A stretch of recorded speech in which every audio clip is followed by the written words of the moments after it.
It's PAX. Welcome to PAX. It is day 1 of 4 because, of course, PAX West runs Friday, Saturday, Sunday, and Monday over Labor Day long weekend here in Seattle, Washington. And we are here.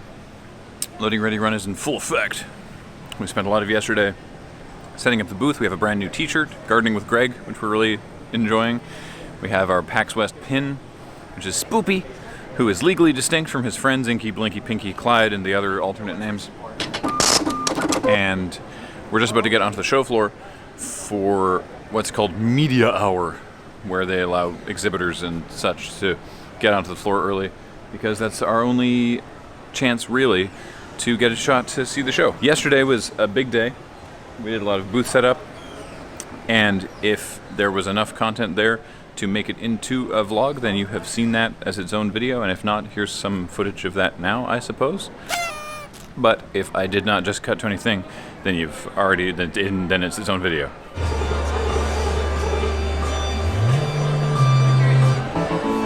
The Facebook gaming booth is really impressive. Yeah. This is the damn shame about all the things Facebook does. Yeah. There are so many amazing looking indie games. Right. I need to Bungie. We're gonna bring all of you in here. That's your line, right?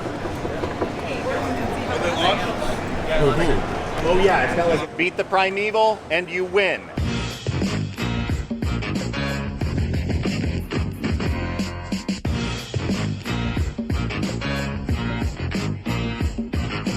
I spent most of that time playing Destiny, playing the Gambit mode of Forsaken. It was super fun, and if a little hectic, which I guess is by design.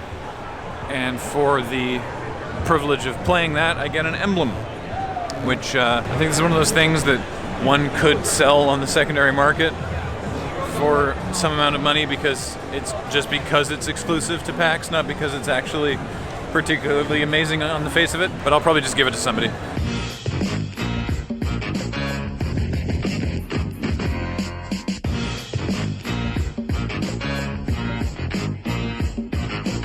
How's Media Hour been treating you, Beach? I got in line at 9:30.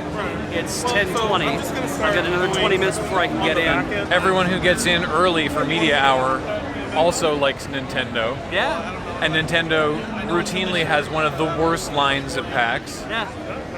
No one seems to care because they're Nintendo. Yeah. But it's always an incomprehensible shithell. Yeah. And so I think part of it is because like you get in there and it's like, well, there's a dozen games. There's 18 games or whatever. It's like, yeah. So once you're in there, play what you want. Like, you've got time to, there's no time limit on you being in there, so people just do that. They're really chill about it. Yeah.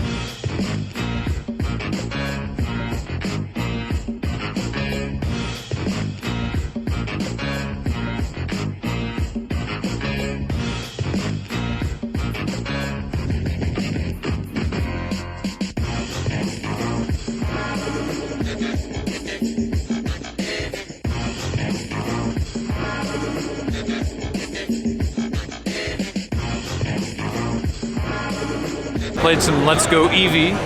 That was super fun and adorable. I don't like the Pokeball controller. I found the motion controls super frustrating, but hopefully you can play it without that. Now we're just waiting to play our 6th game in the Nintendo booth so we can check off our passport and get a bag I don't know that I'll ever use, but here we are. Thank you to Graham for letting me use his phone, which actually is service. And I got my cool little My Nintendo kind of weird face clothy kind of thing, but that's good. I checked in. I got my swag. Heading over to the Hydra Theater now for the Jackbox and PAXbox panel.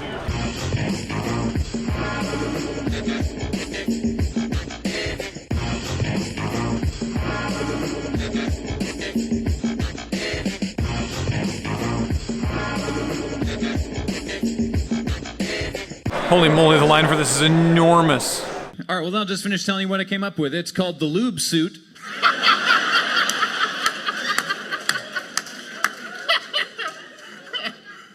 Spend your day walking around in a suspension of viscous fluid, and then at a moment's notice, press the built-in button, and the dozen inbuilt sphincters will exude this fluid, taking you from friction to function in 10 seconds or less. I I appreciate that Starbucks is trying, but I'm not super familiar with the game Tomb, with apparently a Lego Lara Croft. Good old Tomb. Game of the year. In the meantime, I have acquired food, caught up with some people, and made a brief appearance at the exhibitor's Skybridge thingy that I did last year, if you recall those vlogs. Not that you're expected to. I can't tell if that smoke is from the truck or the hot dog stand. Anyway, it's almost 7, so I'm heading over to the Sheraton so that we can get together and plan just what in the heck we're going to do for the improv initiative tonight. Because, you know, we haven't figured that out. Why figure that out when we could just do it right before we go on stage? It's fine.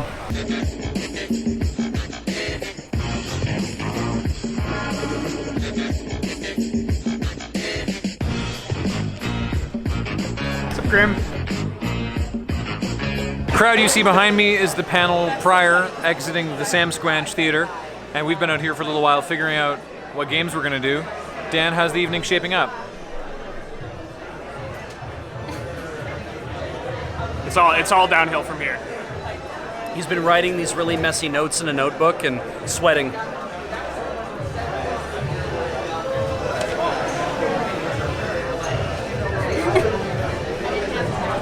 I have to pee again. I ate a half dozen oysters before this, raw, so I'm really rolling the dice. What the fuck's going on tonight? Oh my god, it's Skeletor! How is this possible? We've never run into each other. Oh my god, this is my good friend Skeletor. We've met a long time ago back in Eternia, and you keep making the trip up to Desert Bus, but you know we keep missing each other.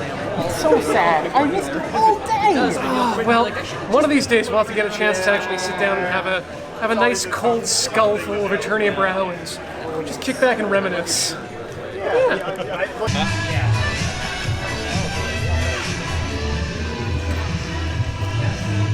Party quirks, fast forward, which is like the person who has the remote control. Emotional roller coaster. How does emotional roller coaster work? You get a bunch of emotions from the audience, and then you do a scene, and then somebody calls out how you. Okay. The best thing about improv is everyone knows the same games, but like totally different games. Somebody in line gave me stroopwafel, so I've been cooking the stroopwafel on my latte.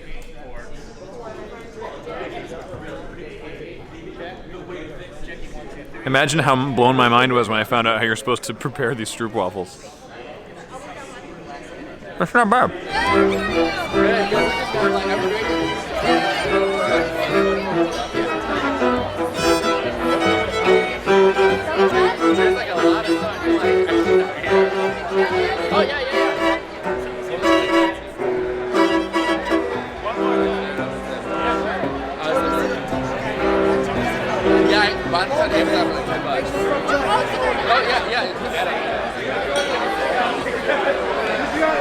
So at this rate, Twitch is going to run out of entertaining Seattle facilities to use, because last year was the aquarium and this year it's the Mopop.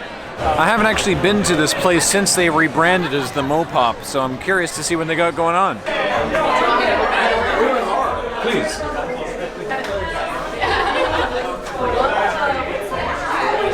It's the world of fantasy. Oh, look. It's Sirius Black's coat. Welcome to the Kingdom of, made by the Kingdom of. Great job, I clearly understood that name.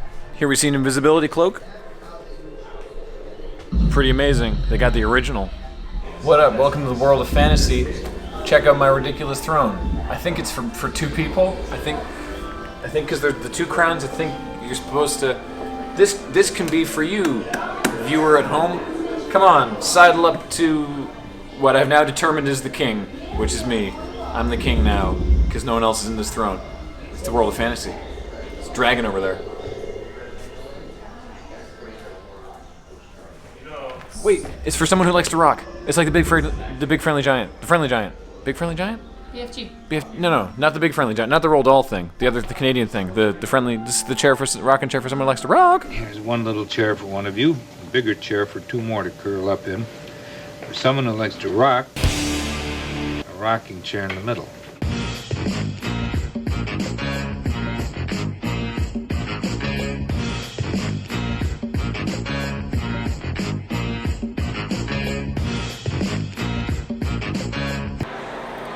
So I've checked out the sci-fi exhibit, which was great and too dark to film in, and the fantasy exhibit, which you saw a little bit of.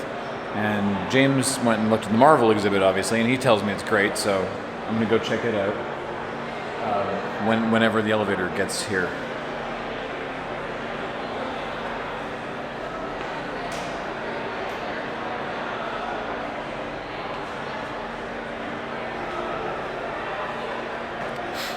The elevator just owned me. It doesn't, it's not operational right now. So I'll find some stairs. Of course, the problem being, I don't know how to get to the Marvel gallery. And so far I've asked a bartender and a security guard, and both of them gave me the same answer, which is, we're on contract, my dude, I don't know. Okay, I think it's up this way. Yeah, here we go. It's all the ass way up the top of the place, past the statue of Hulk getting a wedgie. That is a statue of a giant green man who just caught himself in his zipper. Most superhero teams, before them, the Fantastic Four. Oh. There we go. Let's start with the hits. Take a load off. Yeah. Oh, dude, there he is.